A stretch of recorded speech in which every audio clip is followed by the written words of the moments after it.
Dragi moji gledatelji, u današnjoj emisiji ću vam govoriti o jasnim simptomima da vi već imate masnu jetru. Govorit ćemo koje vrste masne jetre imamo, zašto masna jetra nastaje, ali primarno želimo saznati koji su razlozi i prvi simptomi bolesne jetre. Što je masna jetra i kako nastaje masna jetra ili steatoza jetre? Javlja se kada u stanicama jetre se nakuplja višak masti. Normalno je da jetra sadrži malu količinu masnoće, ali ako ona prelazi 5 do 10% ukupne mase jetre, može uzrokovati upalu, oštećenje tkiva i razvoj ozbiljnih vrsta bolesti i oboljenja. I u današnjem modernom načinu života izuzetno veliki broj osoba ima masnu jetru, apsolutno toga niste niti svjesni. I kada razmišljamo o samoj masnoj jetri, postoje dva standardna oblika. Jedan oblik se naziva alkoholna masna jetra, drugi se oblik naziva nealkoholna masna jetra. Alkoholna masna jetra nastaje usred prekomjernog konzumiranja alkohola koji jetra teško razgrađuje. A bezalkoholna masna jetra je povezana sa lošim prehrambenim navikama, pretilošću, dijabetesom tipa 2, inzulinskom rezistencijom, sjedilačkim načinom života. Ako se masna jetra ne liječi, može dovesti do steatohepatitisa ili upale jetre, fibroze ili ožiljaka jetre, ciroze i u najtežim oblicima postoji nešto što naziva zatajenje jetre i zadnja faza je rak jetre. Nažalost, budite svjesni, moji dragi gledatelji, živimo u vremenima kada je ovo jedna od nevjerojatno čestih bolesti. Među 10 najgorih bolesti modernog čovjeka su upravo bolesti jetre. Kako prepoznati bolesnu jetru? Masna jetra je podmukla bolest jer često ne izaziva jasne simptome u početnim fazama. Međutim, kako se stanje pogoršava, mogu se javiti sljedeći znakovi. Prvi će biti bol i osjetljivost u području jetre, osjećaj nelagode, pritiska ili boli ispod desnog rebrenog luka, posebno nakon jela. Bol može biti tupa ili oštra i često se širi prema ramenima i sl. Dakle, imate bolove ispod donjeg desnog rebrenog luka gdje se nalazi jetra, specijalno ako ovo osjećate nakon same hrane ili jeda ili nekog obroka, moguće da imate masnu jetru. Dalje vodite računa, možete imati probavne poteškoće, nadutost, plinovi, mučnina i povraćanje su česti simptomi masne jetre. Osobe sa masnom jetrom često imaju konstipaciju ili proljev. Može se javiti netolerancija na masnu hranu jer jetra ne proizvode dovoljno žući za njezinu razgradnju. Osobe kada imaju nekakvu bolest same jetre često će imati gubitak apetita, nećete imati volje za hranom i određeni broj osoba u naprednijim fazama bolesne ili masne jetre imat ćete čak i gubitak kilograma, nenamjerni gubitak kilograma, sve to mogu simptomi biti bolesne jetre. Dalje vodite računa, kao četvrti simptom je kroničan umor i slabost. Jetra je odgovorna za skladištenje i oslobađanje energije, ali kada ne radi pravilno, osoba može osjećati stalni umor i iscrpljenost. Nedostatak esencijalnih vitamina i minerala može uzrokovati slabost mišića i samu vrtoglavicu. Jedan od onih simptoma koji ćete sigurno primijetiti kad imate bolesnu masnu jetru biti će simptomi na samoj koži. Koža često će biti suha i ispucala, u nekim težim situacijama ćete žutu boju same kože ili žuticu. Ali puno prije će vam se javiti suha i ispucala koža i u onim naprednim fazama očekujte itekako razvijanje oteklina u vašemu tijelu.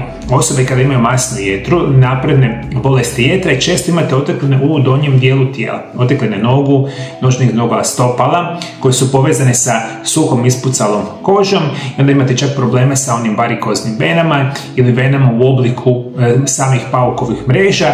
Sve su ovo simptomi bolesne jetre.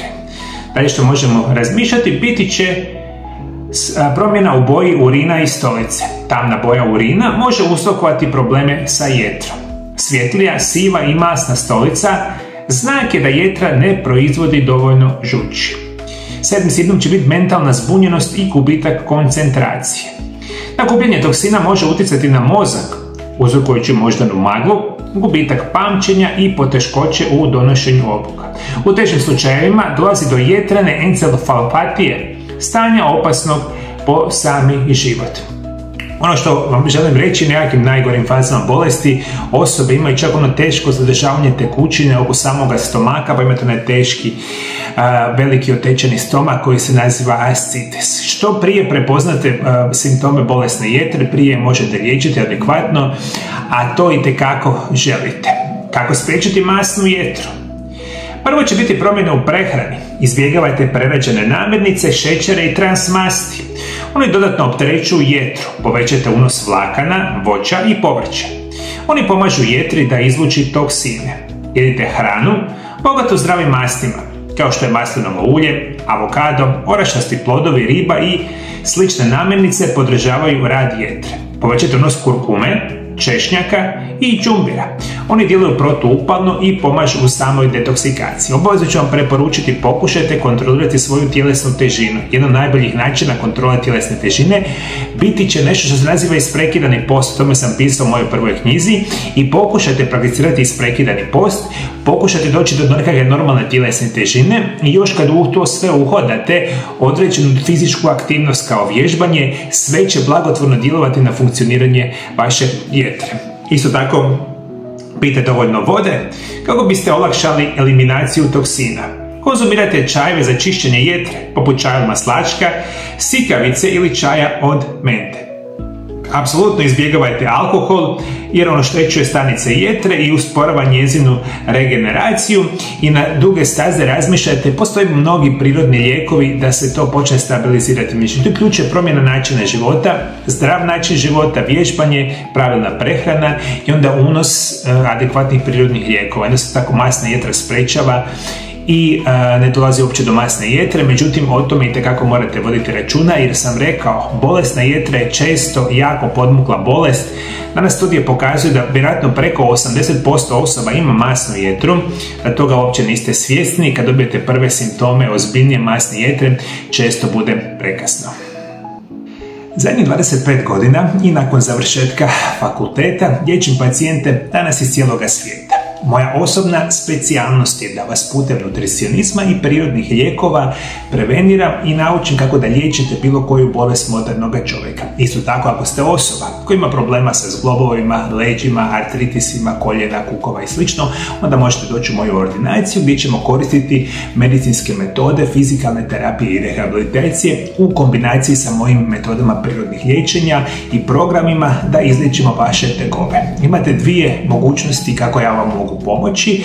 Prva opcija je da dođete u moju ordinaciju i zato ukoliko želite nazovite broj telefona +385 98 91 79 200. Isto tako nas možete kontaktirati putem Vibera ili Whatsappa gdje možete dogovoriti liječenje u ordinaciji. Druga opcija moje pomoći svima vama biti će moje telefonske konsultacije. I zato svi vi koji me sada slušate iz Sjeverne Amerike, Južne Amerike, Europe, Afrike, Bliskog istoka, Australije ili Azije, ja vam danas radim sa cijelim svijetom, možete odmah nazvati moju ordinaciju i dogovoriti moje konsultacije. Ja ću vam drage volje pomoći i naučiti vas kako se putem prirodnih lijekova i nutricionizma liječe vaše bolesti. Isto tako sam autor 3 knjige o nutricionizmu i prirodnim lijekovima. Ove moje 3 knjige vas uče kako da znate sami sebe obraniti od najgorih bolesti modernog čovjeka. Sve ove 3 knjige imate sada odmah kupiti na mojoj službenoj internetskoj stranici mariolab.hr. Sve informacije imate dolje ispod video zapisa. Knjige su prevedene na hrvatski, engleski jezik i na druge jezike. Sve informacije imate na mojoj internetskoj stranici. Iskoristite mogućnost, ja ću vam drage volje pomoći ili u ordinaciji ili putem telefonskih konzultacija iz bilo kojeg kraja svijeta, slobodno mi se javite.